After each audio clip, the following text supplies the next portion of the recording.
Hey guys, it's Tom. So continuing in my 2015 Oscar Best Picture nominee series, today we're going to talk about a movie that just came out on Blu-ray and DVD, American Sniper. We're going to talk all about the movie, the stars of the movie, and everything else we love in between.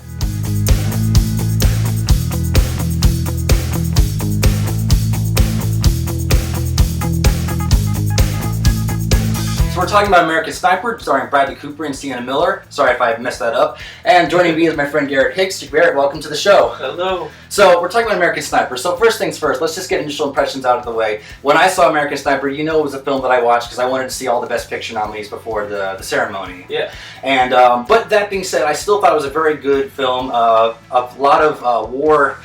Intense moments that went down that I really liked. Initial thoughts when you saw American Sniper for the first time? I really liked it. That's the first thing that just immediately comes to mind. I just loved it. Well, maybe love's too strong a word. I really enjoyed it. It was a compelling story. It was a touching story.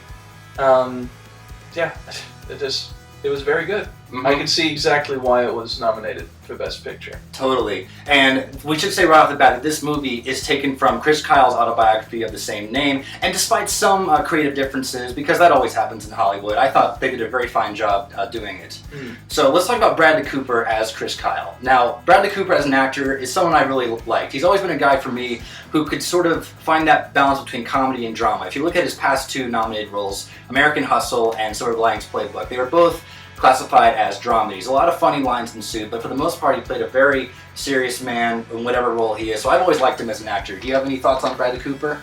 This is actually like the first movie I think I'd seen him in. I mean, I heard him as Rocket Raccoon in Guardians of the Galaxy. I don't know if that counts.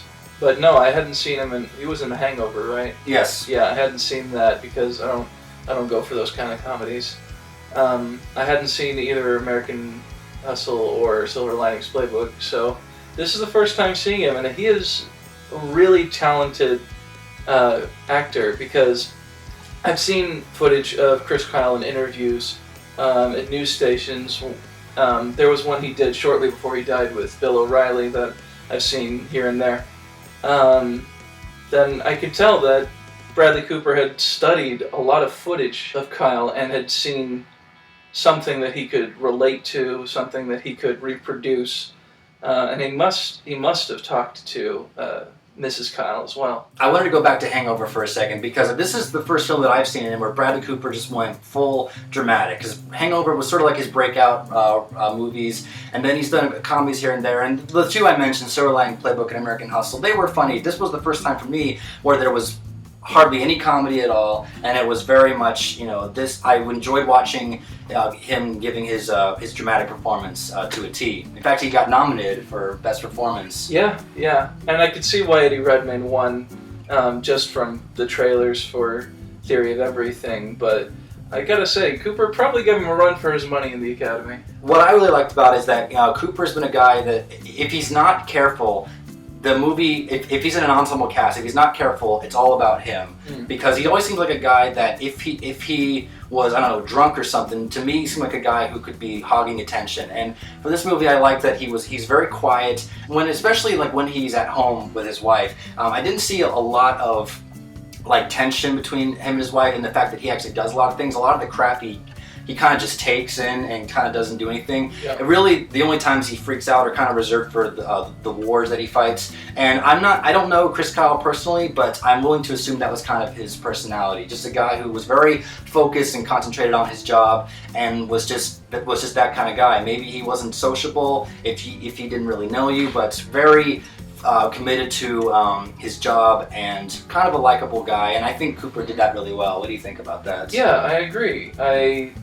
I mean, like I said, I've seen interviews with him, and I can definitely see where he got that sort of folksy, friendly kind of vibe to him. He had this great sense of responsibility that I think carried over throughout the movie, especially with the way you see him when he first decides to join the military, and his sort of just immediate sense of duty, like, I know what I have to do now.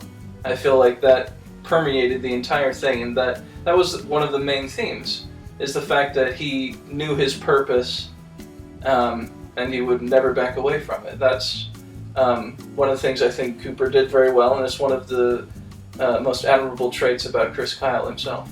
One of my favorite things about the movie is sort of that signature thing they put in the trailer of him lying on the roof of a building, on the floor of a building with his sniper on tripod, I don't know what else to call it, and staring down the periscope with his finger on the trigger. And I noticed his finger was never really shaking, because if he's shaking, that means he's nervous, but he's always focused because it's up to really him who decides who lives and who dies. And I think that money shot, including the trailer and in the movie, was used multiple times. I think added a whole level of suspense and mystery to war that I think sometimes war movies can miss. Yeah, what I really liked about the trailer is that it is a scene that's just lifted in its entirety from the movie, because it is one of the most powerful scenes in the movie. In the scene, he's surveying from his rooftop mount, and actions going on with the military below, and there are civilians, supposedly civilians, in several of the buildings around them.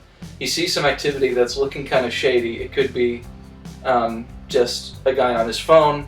It could be some guy calling in and say, hey, we need to attack these American military men. And this woman and child come out of one of the buildings. Looking innocent, we should say. Looking innocent, yeah. He can tell that she's carrying something because her arms aren't moving. And she gives the boy, it was a RPG? Something like that. An RPG that wasn't in the launcher. I mean, it's an explosive.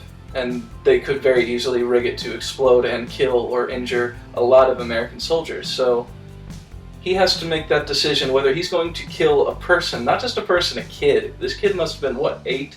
8, maybe younger? Well, I'm not going to spoil that scene, because the resolution of it is very powerful. Would you say just watching it, whether he chooses to kill the kid or not, is worthy just to watch all of that? Yeah, I would say the movie entirely is just worth it just to see how that scene plays out. Just to see what happens at the end of that one bit. Mm-hmm. But then also just to see how, in my opinion, how cool of a person Chris Kyle was. Mm-hmm. Now, I want to change gears a bit, and I want to talk about Sienna Miller as Tara Kyle. Now, I don't know much about Sienna Miller as an actress, but I personally really liked her portrayal of Chris Kyle's wife. She kind of, in the beginning of the film, when she's a single lady, there's kind of this whole attitude about her where, she is sociable and like that, but if you're a guy that hits on her, she has this attitude of, I'm no fool, I'm not going to fall for you if you hit on me in a bar. And, when she and Kyle first meet, they kind of hit it off right away. And one part that I really liked about her character is that she's always concerned about him, when he's off to war and everything. And when he comes back home, one could say she wears the pants in the relationship, because she's constant, you could say nagging, but at the same time she's trying to help him with the family life, which he sometimes expresses that he has no interest in. That was an unfortunate thing to watch, but these things do happen. So I really liked her in this movie. What did you take from all that? Yeah, I agree. She's definitely, if you look at it as the wearing pants thing, I would say that's mostly true. She has to be the stable one, because he's not. Having been through hell in the Middle East 4 times, we should say, or something like that. He was in 4 tours because he had this overwhelming sense of responsibility, as I said. And he came back with massive post-traumatic stress disorder, which is one of my, favorite things about the movie is the way they portrayed that. How sometimes he could mistake, a dog running at him as some kind of attack, just some kind of swift movement or loud noise. He would automatically slip into military gear again and, duck for cover or hit the fight mode. It's a human brain thing that we don't quite understand, post-traumatic stress. And it was really well portrayed in this. But going back to his wife, I really did feel the compassion and the sympathy for him. And the patience with him to put up with, just him like maybe waking up and crying in the middle of the night, or to see there was that the barbecue scene where we kind of had a PTSD flip out, or almost did, and how she had to put up with that and had to explain it to him and keep the kids safe from him in a way, and I could really tell that, again, another sense of responsibility from her. I guess that's a huge theme of the movie is responsibility. The final thing I want to talk about is the war atmosphere that is put in this movie. As far as this war movie goes, I think they did a really nice job. There were a lot of scenes that made me uncomfortable, but that's a good thing because I think that's what they were going for. The sense of dread and this sense of, you know, there are bits where they're running into this building that looks empty, but you never know, there could be somebody with a machine gun around any corner.